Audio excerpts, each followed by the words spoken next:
This episode of The Young Turks is brought to you by Gamefly. Go to gamefly.com/TYT for your free trial membership. In Libya, Benghazi has fallen. Benghazi has fallen. That is the second largest city in Libya, and it has fallen to the revolution. The revolution is fast and furious in Libya.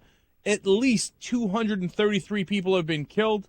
There are reports that the Air Force of Libya has opened fire from the jets onto the protesters.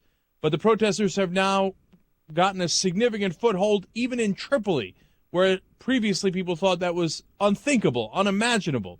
And so far, there have been great number of defections from the Libyan government. We had two colonels got into their Mirage jets, took off, landed in Malta, and said, "We are defecting. We're no longer with the Gaddafi government." And then ambassadors to the Arab League and then to India from Libya, both saying, "No, we are not with the Gaddafi government anymore."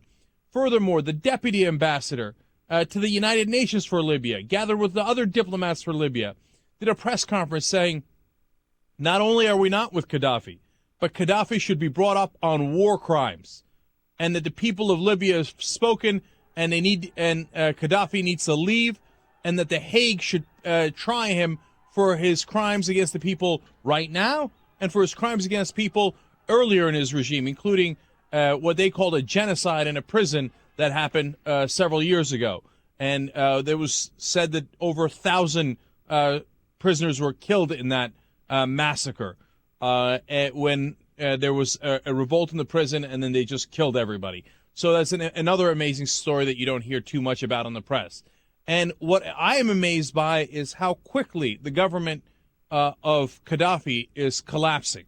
His son came out and gave a speech and said that there will be rivers of blood and that they will fight to the last man, last woman, which is very ominous, and to the last bullet. But as he was saying that, they were losing Benghazi. And that amazing part number one is how all these ambassadors, these generals, some of the police have turned, how quickly Gaddafi has lost momentum in his own country, even though he has fired on the protesters. And that still has not stopped them. And there are reports of grenades being launched at the protesters.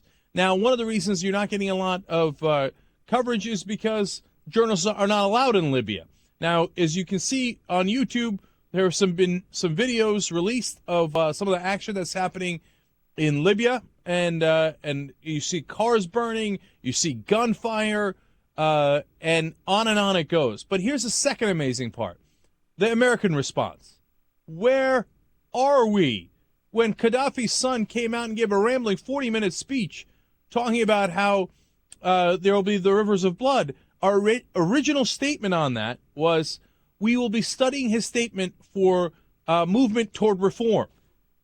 What movement toward reform? He just said there's going to be rivers of blood and that they're going to shoot every last man and woman with their last bullets. What are you studying reform for? Are you crazy?